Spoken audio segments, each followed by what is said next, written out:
que, aliás, a mídia, neste ano, agora, 2023, andou pegando pesado, um alarmismo incrível, dizendo que íamos ter um super El Niño neste ano. E, na realidade, só temos águas quentes e não temos o super El Niño, de tal forma que o pessoal do Norte e Nordeste pode ficar tranquilo que não vai ter seca. Em contrapartida, o pessoal do Sul, Rio Grande do Sul, não vai ter o excesso de água que é a característica de El Niño.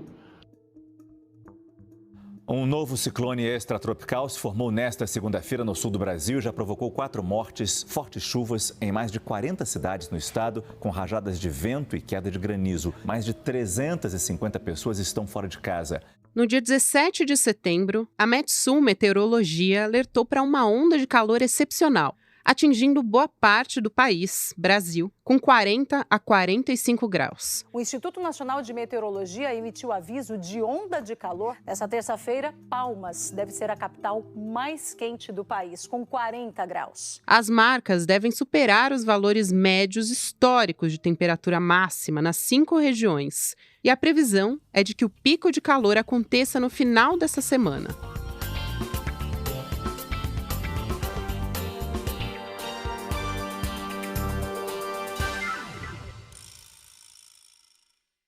Quarta-feira, 20 de setembro de 2023.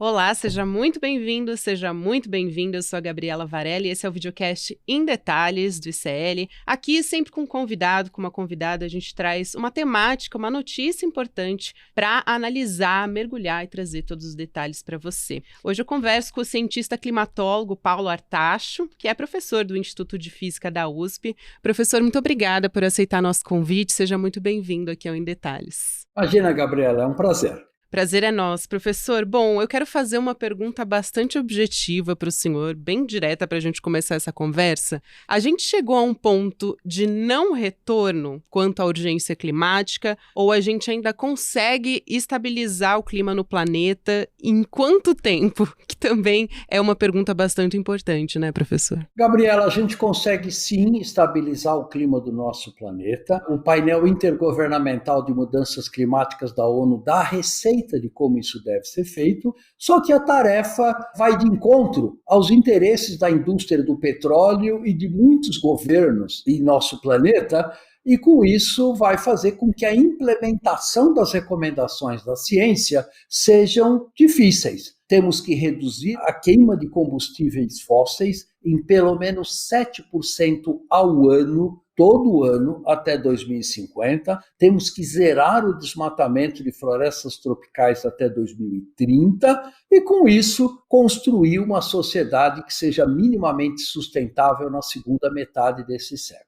Perfeito. Então, a gente tem uma receita, mas é muito difícil que a gente consiga entrar, vamos dizer assim, né, num consenso entre todos os países que devem fazer parte disso, professor. E aí eu quero perguntar, antes de entrar nessa receita, talvez, perguntar quantos de trilhões de dólares a gente poderia ter de economia, porque a gente tem até um estudo da Deloitte, se eu não me engano, sobre padrão de consumo de carbono. Quanto que a gente poderia economizar se a gente tivesse uma preocupação a longo prazo, né? Acho que esse é um dos grandes problemas quando a gente fala de emergência climática. A gente tem preocupações a curto prazo e, na verdade, a gente não tem como falar de meio ambiente se a gente não tiver preocupação a longo prazo, né? Isso é verdade. Quando você fala a gente, cuidado, porque eu acho que isso é inclusivo demais. Na verdade, o grande problema é que os governos, incluindo o governo brasileiro, conseguem no máximo fazer planos para 4 anos. Uma empresa, no máximo, consegue fazer planos para 4 anos ou 5 anos. E esses planos envolvem o quê? Como é que eu posso ganhar o máximo possível de dinheiro no prazo mais curto possível? Não importa os prejuízos para a sociedade ou para a natureza. Esta filosofia, se não mudar, vai ser impossível da gente construir uma sociedade minimamente sustentável. Então isso tem que mudar o mais rapidamente possível. Só para a gente ter os dados certinhos a respeito do montante que poderia ser perdido aqui só na América do Sul para as pessoas que estão nos acompanhando com mudanças no clima, a gente está falando de 17 trilhões de dólares, um número estimado pela consultoria Deloitte, se refere a perdas econômicas entre os anos de 2021 e 2070. Então, a gente está falando de cenário futuro. E aí, a gente está falando de milhões de empregos, né, professor? Quais são as principais perdas que a gente tem com a urgência climática? Olha, as perdas são enormes, não só em vidas. Nós vimos, morreram 10 mil pessoas em uma única chuva intensa na Líbia. Morreram dezenas de pessoas e trouxe um prejuízo de bilhões de reais aqui no Rio Grande do Sul com as enchentes. As secas estão fazendo migrações enormes em todas as regiões do planeta, na Ásia, na África, na América Central e assim por diante. Então, os prejuízos não são só em dinheiro, em bilhões de dólares. Os prejuízos são principalmente em vidas humanas que estão sendo desperdiçadas e os cenários de continuar a aumentar a temperatura como estamos fazendo agora são de que, por exemplo, as migrações, que hoje é um problema sério na América do Norte, na Europa, podem se tornar um problema muito maior do que nós temos hoje, porque milhões de pessoas não vão ter condições de sobrevivência em algumas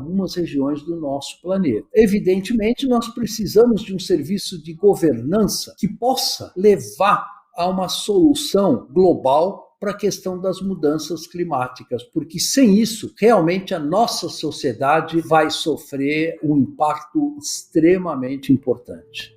Na Índia, fortes temporais já mataram 72 pessoas em apenas 2 semanas. A China registrou o dia mais quente de sua história, 52,2 graus, na província de Xinjiang, que fica no noroeste do país, cerca de 6 meses depois de ter registrado o dia mais frio de sua história, menos 53 graus. Então, tão quente, inacreditável, que os médicos começaram a tratar pacientes com queimaduras. Isso no estado do Arizona. O estado americano já está há 25 dias seguidos com temperaturas acima dos 43 graus. Falando até de impacto imediato, a gente teve justamente a motivação da nossa conversa até foi a situação de momento aqui do Brasil, que a Metsul Meteorologia emitiu um alerta de um nível de calor excepcional, um patamar considerado extremamente perigoso, inclusive para a saúde das pessoas, principalmente para a população vulnerável. Falando dessa situação que a gente está vivendo nessa semana, nos próximos dias, esse é um dos impactos que a gente pode ver de forma mais imediata, mas que outras consequências a gente pode ter que impactam diretamente na vida das pessoas. Por exemplo, quando a gente fala de alimentação, de produção de alimentos, a gente está tendo lugares mais quentes, Mato Grosso, que é um lugar que tem uma produção agrícola muito forte, sendo extremamente impactado. Então, o quanto isso chega imediatamente na saúde das pessoas? Porque eu acho que quando a gente consegue falar como isso afeta as pessoas, talvez as pessoas tenham uma consciência, se preocupem um pouco mais, entendam um pouco mais do que a gente está falando, né? Sim, é importante, Gabriela, que a gente perceba o seguinte: enquanto em alguns setores nós já temos soluções para a questão das emissões, como por exemplo no setor energético, onde energia solar e energia eólica hoje têm preços muito competitivos com, por exemplo, a queima de combustíveis fósseis. Em outros setores, como você mencionou, que é a produção de alimentos, é um grande problema. Hoje, a produção de alimentos, desde o campo até o transporte, até o consumo final, consome cerca de 30% do total de emissões de gases de efeito estufa. Então, como é que nós vamos se tornar net zero em 2050, ou seja, termos emissões líquidas zeradas de gás de efeito estufa, se 30% está associado com a produção de alimentos? É um problema seríssimo, ainda sem solução, e que a gente espera que nós possamos ter um encaminhamento de como tornar a nossa agricultura produzindo mais alimentos, que a população está crescendo, seremos 10 bilhões de pessoas em 2050, com menores emissões de gases de efeito estufa. É um grande problema. E, professor, quanto do que a gente está vivendo agora também tem a ver com a intensidade do El Niño? O que deve acontecer? Porque a gente esperava realmente que no segundo semestre a gente visualizasse uma intensidade desse fenômeno e uma preocupação bastante maior no início da primavera. Quanto que a gente está vendo é resultado disso? E se der para explicar também para as pessoas o que é esse fenômeno El Niño e quanto que isso se relaciona com o que a gente está falando aqui da urgência climática? Olha, Gabriela, o El Niño é um aquecimento anormal das águas do Oceano Pacífico que ocorre periodicamente e é um fenômeno natural. É um dos mecanismos climáticos que a gente chama de grande escala. Acontece que o aquecimento global, com o aquecimento das águas do Oceano Pacífico, está intensificando os impactos desse El Niño. E além disso, o El Niño ele traz alterações na distribuição de chuvas que já está sendo alterada pelas mudanças climáticas. Então, existe um efeito sinergístico entre as mudanças climáticas e os impactos do El Niño, que é um fenômeno natural. E o que nós estamos observando é a soma desses dois eventos que realmente pode trazer impactos socioeconômicos muito fortes. Exato. Então, na verdade, ele pode intensificar, assim como a urgência climática. Eu também acho que vale a pena a gente explicar essa diferença, porque o secretário-geral da ONU, no final do ano passado, ele deu uma declaração alertando, né, para a gravidade da situação, pediu ações para evitar o que ele chamou de caos climático. Esse é o tom do discurso do Antônio Guterres. Ele disse que se as pessoas, se países continuarem adiando medidas cruciais para proteger o meio ambiente, o planeta vai chegar a um ponto catastrófico. Então, talvez a gente explicar essa mudança de classificação, né? A gente ainda pode falar em crise climática, ou a nomenclatura correta agora é urgência climática. O que vem com o peso dessa nomenclatura, né? O que difere? Sim, obviamente você pode chamar de emergência climática, porque certamente o planeta está num estado de emergência, mas é muito mais do que isso. Quer dizer, a rota de desenvolvimento econômico com nível de consumo, que em particular os países desenvolvidos têm, é insustentável mesmo a curto prazo. É importante que a gente perceba que nós estamos numa crise sistêmica do planeta muito forte, que vai além da questão climática.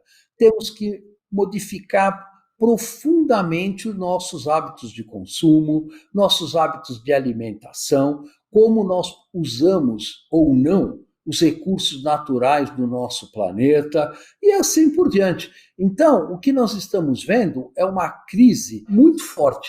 A humanidade já passou por outras crises, na época da Renascença, na época da Revolução Industrial, durante as 2 guerras mundiais e assim por diante. Mas esta crise, com certeza, é das que vai ter o maior impacto sobre o futuro da humanidade como um todo, e é importante que a população em geral tenha consciência do risco que cada um de nós, cada ser humano, cada ser vivo do nosso planeta, incluindo os animais e as plantas, estão correndo devido a uma ganância extrema do lucro ao curtíssimo prazo que, em geral, as indústrias têm, particularmente as indústrias de energia, as indústrias de petróleo. Enquanto nós não conseguimos estruturar um sistema de governança global que possa dirigir esse processo para uma sociedade mais sustentável, realmente teremos muito pouca chance de sobrevivência nesse planeta. Professor, e levando isso em consideração também, quando a gente fala do Acordo de Paris, por exemplo, é um ponto bastante importante, porque a gente tem uma previsão, né, de aquecimento da temperatura média global. E a gente já tem essa previsão acima do limite, que seria de 2 graus, estabelecido no Acordo de Paris. O que a gente pode fazer a partir de agora, levando em conta esses dados alarmantes que a gente está conversando aqui? E também, eu acho que vale a pena dizer, já que a gente está falando a nível global, sobre os países que estão dentro desse acordo e as doações que estão sendo feitas, por exemplo, para o Fundo Amazônia, né? A gente teve, por exemplo, os Estados Unidos, a Dinamarca, por exemplo, anunciou uma doação de 150 milhões, que é o equivalente a 110 milhões de reais. Estados Unidos também, a gente teve um anúncio de doação bilionária para o Fundo da Amazônia, mas não participou, né? Porque a gente teve em Belém. Quando a gente olha para isso, o senhor acha que esses países, né, desenvolvidos, eles estão fazendo a parte deles? Essas doações são abaixo do que deveria ter sido feito? Como é que o senhor avalia essa confluência de informações? Bom, não há a menor dúvida, basta a gente observar que nós estamos aumentando as emissões de gás de efeito estufa em 2 a 4% ao ano, atualmente, quando, na verdade, o IPCC recomenda que teríamos que estar reduzindo essas emissões de 5% a 7%. Então, os países desenvolvidos que se desenvolveram graças à histórica emissão de gás de efeito estufa, não só não estão fazendo a sua lição de casa de reduzir as suas emissões, como também estão aumentando as suas emissões, levando o planeta a uma emergência climática cada vez mais intensa. Isso é uma questão extremamente importante. Aí eu pergunto, professor, não que a culpa seja exclusivamente dos países envolvidos, mas pergunto se eles têm uma responsabilidade maior nisso. Os países da América Latina, como o Brasil, inclusive. Veja, o Brasil é o 6º maior emissor de gás de efeito estufa e é o 7º maior emissor de gás de efeito estufa per capita. Então, o Brasil tem uma responsabilidade muito grande nessa questão. Não se trata de empurrar a responsabilidade dos Estados Unidos, Inglaterra, Alemanha, Rússia ou qualquer outro país. Nós somos tão responsáveis quanto eles, estando dentro dos 10 maiores emissores de gás de efeito estufa. Então, começamos por aí. Segundo, não é produtivo você tentar procurar quem é responsável pela situação que a gente está. Na verdade, nós temos que procurar saídas. E as saídas passam pela redução rápida e imediata da queima de combustíveis fósseis, pela não abertura de nenhuma novo poço de petróleo no planeta inteiro e pela transição energética com a ampliação do uso de energia solar e eólica em larga escala no planeta como um todo. E nisso o Brasil tem vantagens estratégicas enormes, porque nenhum outro país do planeta tem um potencial tão grande de reduzir emissões quanto tem o Brasil. Portanto, a gente tem que fazer a nossa lição de casa e, além disso, atuar nos fóruns internacionais, como o presidente Lula está fazendo essa semana na ONU, para realmente pressionar para que os países desenvolvidos reduzam as suas emissões de gás de efeito estufa. Perfeito. E além disso, o senhor falou do presidente Lula, ele inclusive lançou, né, um programa que chama Programa Combustível do Futuro. E aí inclui levar ao Congresso um projeto de lei justamente para regulamentar propostas na área de biocombustíveis e aí conseguir reduzir a emissão de carbono. E aí a gente tem uma previsão de 250 bilhões de reais em investimentos com essas medidas. Veja, professor, esse é um caminho, é um primeiro passo? Como é que o senhor avalia? Porque realmente, né, o presidente Lula, ele tem participado de todos esses encontros internacionais em relação à urgência climática e também à preservação da Amazônia, mas o quanto a gente está avançando nesse sentido? E aí, a pergunta que eu ia fazer anteriormente, que eu acho que também vale a pena, é a preocupação que a gente tem com as políticas de continuidade. A gente tem 4 anos, a gente imagina que a gente vai ter 4 anos de Marina Silva, que está fazendo aí uma reconstrução de um desmonte que houve no meio ambiente, mas o quanto isso preocupa, porque daqui a 4 anos é pouquíssimo tempo quando a gente fala de meio ambiente, né, professor? Sim, o que você levanta é um problema muito importante, que é o seguinte: nós precisamos de política de Estado, não de políticas de um governo X, Y ou Z. Você não resolve um problema de longo prazo sem políticas de Estado. Isso é verdade para a questão da educação, da saúde, das questões ambientais e assim por diante. Então, o que a gente espera é que o atual governo implemente políticas que não possam ser revertidas, digamos, por um próximo governo, mas que reflitam as necessidades do Estado brasileiro e não do partido X, Y, Z que esteja no governo municipal, estadual ou federal naquele momento. Esta mudança de filosofia é estratégico para a gente. E como é que a gente chega nelas? Aí eu acho que é a pergunta de talvez $1 trilhão, né? É a pressão da sociedade. A sociedade tem que pressionar, é a única maneira, para que o Congresso Nacional e o Poder Executivo efetivamente implemente políticas de Estado que garantam a sustentabilidade da sociedade e da economia brasileira a médio e longo prazo. E, professor, por que a gente não avançou? E aí eu não falo só no Brasil, mas no mundo todo, mesmo a gente tendo todas essas evidências, todos esses alertas, ano após ano, a gente divulga relatórios, a ONU fez alerta no final de 2022, a gente teve a COP também falando bastante nesse sentido. Por que a gente não avançou se a gente tem todas as evidências apontando para essa urgência que coloca em risco a saúde da população, a biodiversidade? Qual é, talvez, o gargalo? O que manda na política global é o dinheiro, são os recursos financeiros. O Congresso brasileiro é um exemplo disso. Ele é dominado por representantes, digamos assim, que não são representantes da população brasileira, mas são representantes de setores interessados em políticas públicas que lhes favoreçam, seja no desmatamento da Amazônia, seja na queima de combustíveis fósseis. Passa por melhorar a qualidade da nossa democracia. Então nós temos que ter um Congresso Nacional que reflita os interesses da população brasileira e não os interesses de invasões ilegais em terras indígenas, não os interesses econômicos de um particular setor. Então, nós temos que melhorar a qualidade da democracia brasileira e mundial, porque isso não acontece só no Brasil, isso é um fenômeno global. Então, isso tem que ocorrer mudanças drásticas nessa direção. E quando a gente fala sobre mudanças nessa direção, acho importante também a gente falar sobre as indústrias, né, que parecem não ter um interesse nesse sentido. Como é que a gente sensibiliza as indústrias para isso, para essa questão, levando em consideração isso que a gente já falou, né, sobre medidas a curto prazo? Elas querem lucro a curto prazo, mas a longo prazo seria mais interessante, inclusive para elas, né, falando do sentido do capitalismo mesmo, de que a gente não tivesse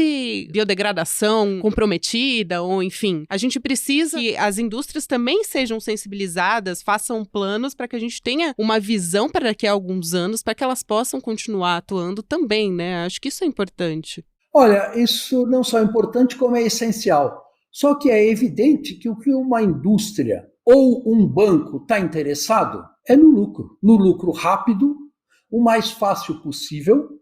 Não importa os danos para a sociedade ou para o meio ambiente. Hoje, as indústrias e o setor financeiro basicamente seguem isso absolutamente à risca. Enquanto realmente as indústrias não tiverem uma visão de sustentabilidade maior para a sociedade como um todo, nós vamos continuar neste mesma situação dramática que estamos hoje com a questão da emergência climática.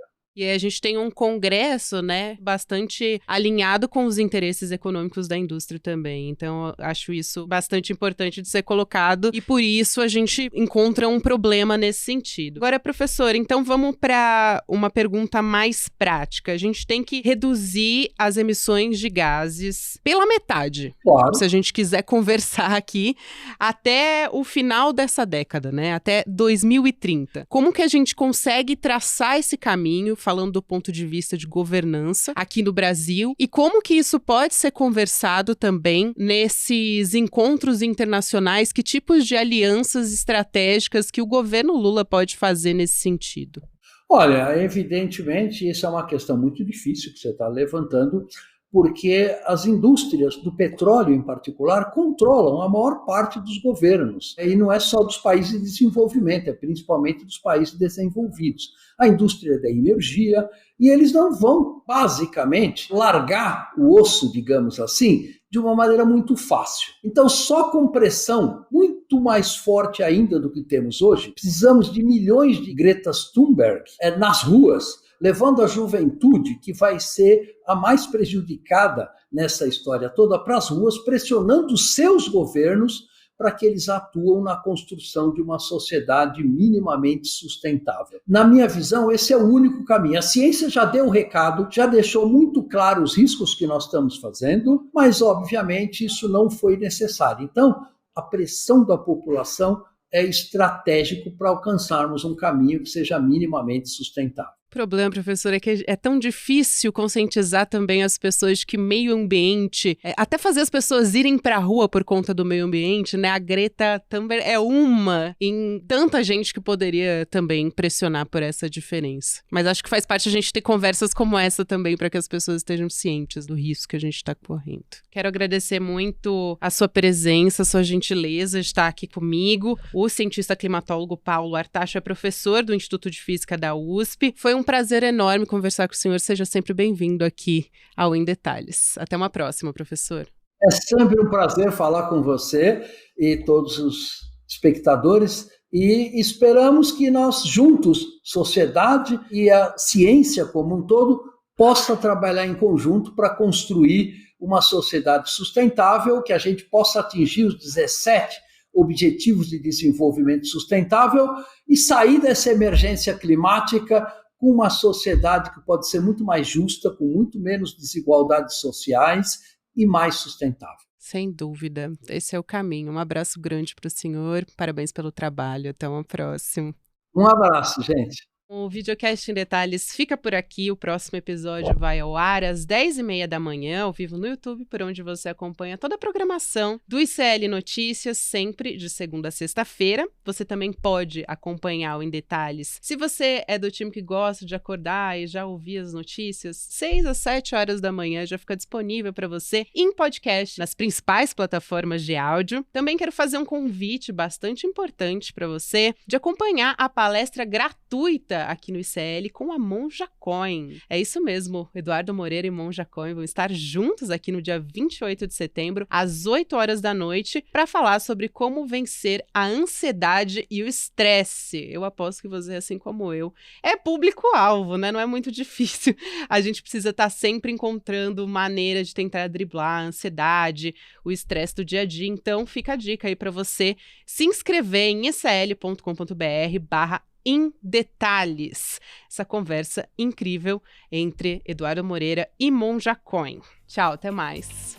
Eu, Gabriela Varela, faço a apresentação, o roteiro e a coordenação do Videocast em Detalhes. A direção técnica de gravação é de Guilherme Bessa, Bianca Pasquim e Caio Marinato. A coordenação de transmissão é de Ícaro Garcia e Malu Pessoa. A operação de áudio é de Henrique Guimarães, Giovanni Anino e Matsu. De vídeo, do Vitor Ferreto. A produção jornalística é da Elô Macrini. A vinheta original é de Caio Marinato. A edição de áudio e sonorização são de Matsu e César Degani. A direção de mídias sociais é de Joema Martins e a direção de arte é de Stella Spironelli. A coordenação de artes gráficas de Isabela Chiara. A direção de programação é de Maurício Arruda e a produção executiva de Eduardo Moreira e Rafael Donatiello.